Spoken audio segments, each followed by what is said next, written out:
Nggak sampai berhari-hari, hitungan jam saja energi saya tiba-tiba melejit, dan hitungan jam tersebut juga rezeki bertubi-tubi datang sampai detik ini. Jangan pernah biarkan prinsip lama terus menggerogoti masa depan Anda. Awas, kalau Anda punya ketakutan itu sama halnya Anda membuat sebuah blokade atau membuat sebuah benteng pemisah antara diri Anda dengan keberlimpahan atau kekayaan itu sendiri. Itu perbaiki. Kalau sudah bicara tujuannya adalah ibadah, berarti bukan untuk diri sendiri saja, tetapi untuk kemaslahatan banyak orang, terutama orang-orang yang Anda sayangi. Ingat, ini bukan bab logika. Jadi kalau Anda nalar dengan logika apa yang saya sampaikan, mentah.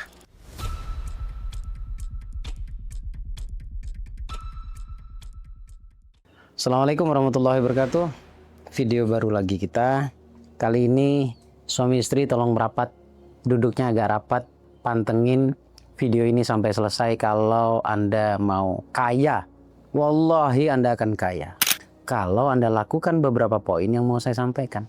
Bukan karena saya, tapi lagi-lagi karena hukum alam yang saya jelaskan di video sebelumnya. Ya, suami istri tolong merapat. Yang belum punya suami, merapat juga nggak apa-apa sebagai persiapan, dan Anda bisa perbaiki beberapa poinnya. Terus yang belum punya istri juga demikian, merapat dulu. Sebelum saya mulai, ini penting banget teman-teman. Sebelum saya mulai, saya ingin mengundang Anda, ngajak Anda untuk merilis semua emosi negatif terkait tentang luka batin finansial yang membuat hidup menjadi semakin sempit rezekinya. Dan insya Allah kalau Anda berhasil merilis satu persatu luka batin finansial Anda setiap waktu, maka Anda akan meraih perubahan hidup yang sangat dahsyat. Sudah banyak orang yang mengalaminya dan merasakannya. Untuk itu saya undang Anda semuanya untuk bergabung di ruang ngopi temu jiwa bersama saya di Yogyakarta, di Sleman, tanggal 5 Juli. Ini luar biasa dahsyat. Kita akan rilis semuanya dan saya akan bocorkan bagaimana tekniknya. 1, 2 menit, 3 menit dalam setiap kali merasakan hal buruk, Anda akan merasakan aman di situ. Segera daftarkan diri Anda. Untuk mendaftarnya langsung hubungi Mbak Vista atau Mas Roni, atau klik link yang ada di deskripsi ya. Baik, kali ini tadi saya mengajak Anda suami istri merapat. Saya mau sampaikan sesuatu yang sakral penting. Saya pun sedang berjuang di sini ya. Sakral penting terutama yang punya pasangan. Saya akan mulai dari perbaiki mentalnya dulu ya. Mentalnya siapa dan mental yang seperti apa? Ya mental keduanya. Mentalnya harus mental kaya. Jangan batasi dirimu dengan apapun. Jangan pernah biarkan prinsip lama terus menggerogoti masa depan Anda. Dogma lama atau kejadian di masa lalu ini kalau dibiarkan ya akan terus menjadi mental miskin, membentuk mental miskin dalam diri kita. Kejadian yang seperti apa? Apa saja yang melahirkan mental miskin? Contoh, uang nggak dibawa mati. Ini perlu kita cek loh ya. Anda udah capek kan pakai logika Anda? Anda sudah capek juga dengan keadaan Anda yang Anda sudah ikhtiar dengan cara Anda, tapi belum juga menemukan titik terang keberhasilan. Saya tawarkan cara saya untuk merubah masa depan Anda suami istri bersama. Jadi masing-masing harus introspeksi diri. Nggak perlu salahin istri, nggak perlu salahin suami. Sama-sama introspeksi diri. Tidak ada manusia yang sempurna. Semuanya punya masa lalu yang tanpa Anda sadari, masa lalu Anda mengganggu Anda saat ini. Bahkan finansial Anda. Terutama saya mau sampaikan kepada ibu-ibunya nih. Seorang istri, ada nggak dalam pikiran Anda? Cek lagi ya, jangan langsung di denial atau ditepis omongan saya.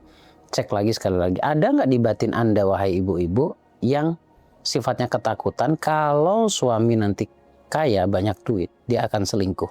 Kalau ada, itu artinya Anda berdoa agar suami Anda nggak boleh kaya, miskin. Nah ini kan berpengaruh pada mental. Untuk yang laki-lakinya, cek lagi dalam perasaan Anda atau masa lalu Anda. Ada tidak ketakutan bahwa ketika kaya nanti istri saya sembarangan? Artinya tidak memanage uang dengan baik. Awas, kalau Anda punya ketakutan itu sama halnya Anda membuat sebuah blokade atau membuat sebuah benteng pemisah antara diri Anda dengan keberlimpahan atau kekayaan itu sendiri. Itu perbaiki. Kalau mau tahu caranya, silahkan ikuti ruang ngopi saya atau ketemu saya nanti di Jogja ya. Kemudian yang kedua, pahami masing-masing porsinya. Istri dengan porsinya sendiri, suami dengan porsinya sendiri. Kita coba pilah ya, porsi suami itu apa? Porsi suami itu bekerja. Jadi jangan suruh istrimu bekerja, Anda yang harus kerja. Ada sih memang perempuan yang bekerja juga, selama dia suka saja dan tidak ketika pulang ke rumah tidak mengambil alih tugas suaminya gitu ya. Artinya kadangkala nada bisa lebih tinggi karena lebih banyak uangnya kepada suaminya. Nah ini juga harus antisipasi. Makanya ambil alih oleh laki-laki, Anda porsinya tugasnya adalah bekerja. Bagaimana caranya? Anda harus bisa mendapatkan rezeki untuk menafkahi anak dan istri Anda. Apapun caranya, yang penting diridhoi oleh Allah. Dan Anda boleh ikuti cara-cara saya yang sifatnya spiritual. Bukan hanya bicara tentang usaha saja, tetapi juga bicara tentang kekuatan jiwa atau kekuatan doa itu sendiri. Nah, istri tugasnya adalah mendoakan suami totalitas. Totalitas. Doakan suami. Lepaskan itu semuanya. Doakan suamimu agar Allah mudahkan semua urusannya. Suami itu sebenarnya mintanya nggak banyak. Untuk membahagiakan suami itu nggak banyak. Nggak banyak. Caranya bagaimana? Puji dia, sanjung dia, support dia. Karena ketika suami itu, halo para suami, gini aja. Kalau suami itu dipuji, ya Allah, seperti dapat energi yang sangat luar biasa. Dan berikan semangat. Walaupun kita melihat tanda-tanda kegagalan pada suami Anda melihatnya, Anda merasakannya, Anda nggak boleh utarakan itu, tetap Anda support dia. Bisa, papa bisa, ayah bisa, bapak pasti bisa. Mama doain dari rumah. Anak juga diajarkan mendoakan.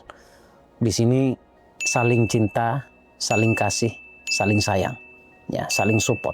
Karena saya sendiri juga merasakan. Saya mau cerita dikit tentang mensupport ini ya. Saya pernah berada di titik, saya tidak mengatakan ini titik terendah sih, tapi cukup membuat saya takut waktu itu. Dan itu nggak lama, waktu itu kurang lebih 4 tahun yang lalu. Pas saya menikah dengan Ning yang sekarang. Beberapa bulan setelahnya, setelah saya hijrah ya dari Kalimantan ke Jawa, itu kan benar-benar cukup butuh butuh energi khusus gitu, di mana saya harus ada jarak dengan ibu saya, ada jarak dengan anak saya, otomatis akan mengganggu energi saya. Tetapi pernah di satu momen di mana waktu itu masih terikat, masih punya tanggungan bank untuk bayar mobil, masih punya cicilan juga di bank ya.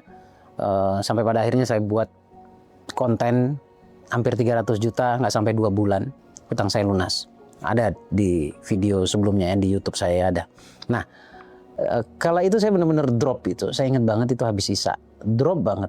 Tapi nggak ngomong saya. Tapi ekspresi saya kan nggak bisa bohong.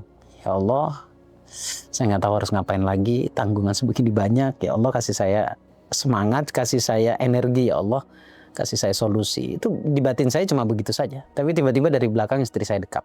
Istri saya peluk saya dari belakang. Tenang Pak, saya yakin Papa bisa melewati ini semuanya. Saya yakin banget, Mama yakin banget. Papa bisa, karena Papa tuh sebenarnya mudah untuk dapat uang. Gila kalimatnya. Anda tahu, nggak sampai berhari-hari, hitungan jam saja, energi saya tiba-tiba melejit. Dan hitungan jam tersebut juga rezeki bertubi-tubi datang sampai detik ini. Jadi nggak bisa kita bohong juga bahwa keadaan kita ini juga ada kontribusi istri kita, gitu ya. Nah, ini introspeksi bagi istri dan persiapkan seorang suami menuju kesuksesan kalau istri Anda benar-benar support Anda secara totalitas. Nah, sekarang yang berikutnya adalah saya mau kasih resep. Kalau Anda sudah melakukan 2 hal tadi itu ya. Perbaiki mentalnya, damaikan dirimu, lepaskan semua kemelekatan luka batinmu, kemudian saling support. Saya kasih contoh tadi, supportnya ya sesederhana itu sebenarnya, tapi saya yakin banget dahsyat banget hasilnya ya. Kemudian saya kasih resep afirmasi. Tapi afirmasinya tolong pakai rasa. Tapi afirmasi ini nggak akan jadi apa-apa kalau Anda masih melekat dengan luka batin yang Anda biarkan ya. Luka batin finansial maksudnya. Ya. Jadi setiap kali muncul asumsi negatif, perasaan negatif, rasa yang tidak nyaman ketika ingat sebuah kejadian atau ingat sebuah prinsip, lepaskan saat itu juga. Jadi even saya sering mengatakan 100 kali Anda merasa tidak nyaman dalam sehari, maka 100 kali pula Anda lepaskan rasa tidak nyaman tersebut. Oke? Nah, baru kita ke afirmasi. Jadi nggak bisa langsung ini. Jadi beres dulu dirimu, baru bisa berafirmasi. Afirmasi untuk suami dicatat. Tapi nggak perlu nyatat sekarang, dengerin aja dulu, nanti juga bisa diputar berulang ya. Untuk suami, entah mengapa semakin hari istriku semakin mencintaiku. Semua langkah kebijakanku semata-mata karena ibadah ke Allah. Aku kaya, aku bahagia karena ibadah ke Allah. Saya ulangi ya. Entah kenapa semakin hari istriku semakin mencintaiku. Semua langkah dan kebijakanku semata-mata karena ibadah ke Allah. Aku kaya, aku bahagia karena ibadah ke Allah. Itu untuk suami. Kalau sudah bicara tujuannya adalah ibadah, berarti bukan untuk diri sendiri saja, tetapi untuk kemaslahatan banyak orang, terutama orang-orang yang Anda sayangi. Ini tujuan yang mulia sebenarnya. Kalau sudah karena Allah, ibadah karena Allah, ini akan berpengaruh pada semua tindak tandukmu, pikiranmu, dan semuanya pokoknya. Anda akan menjadi manusia yang bermanfaat. Terus afirmasi untuk istri, coba boleh dicatat juga. Entah kenapa semakin hari suamiku semakin mencintaiku. Jadi sama-sama porsi afirmasinya ya. Allah menjaga atau Allah selalu menjaga dan memberikan yang terbaik untuk suamiku. Rezekiku melimpah datang dari berbagai arah untuk ibadah kepada Allah. Itu untuk istri. Setiap kali afirmasi tolong resapi ini. Gunakan maksimal perasaanmu. Saya nggak omong kosong di sini teman-teman. Ya kalau memang menurut Anda ingin merubah masa depan Anda boleh coba cara ini. Tapi kalau misalkan menurut Anda saya bohong, udah skip aja. Nggak usah terlalu stres karena mendengarkan saya ngomong ya. Yang terakhir sekarang, sedekah. Sedekah ini panjang sebenarnya, tapi saya mau berikan poin pentingnya saja ya. Sedekahlah di waktu perpindahan masa atau di masa yang berbeda. Bisa sedekah subuh itu pertama.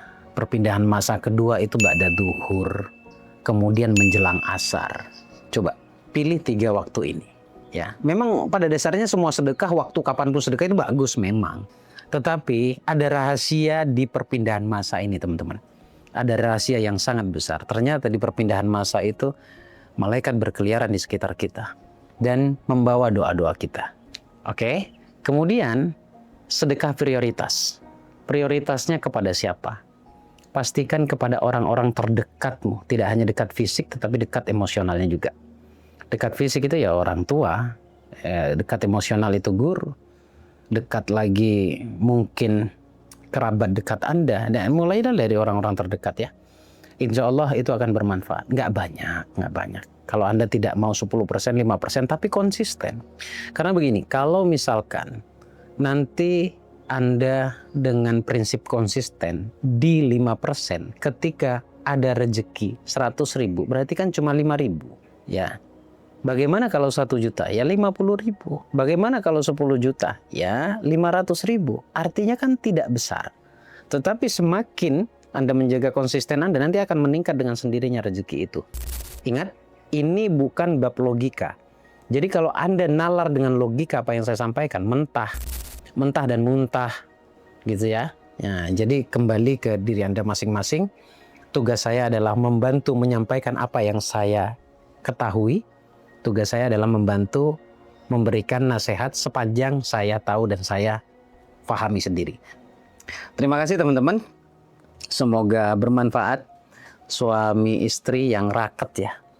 Karena ada rahasia besar sebelum kehidupan kita dimulai yang pada akhirnya kita berpasang-pasangan. Ada janji yang pernah kita utarakan dulu bahwa kita akan bertemu dengan pasangan kita akan mencintai dan menjaganya bagi yang suami. Bagi yang istri, Anda akan menjadi makmum bagi suami Anda. Terima kasih, semoga bermanfaat. Al-Fakir di sini undur diri. Assalamualaikum warahmatullahi wabarakatuh. Allahumma shalli ala sayyidina Muhammad.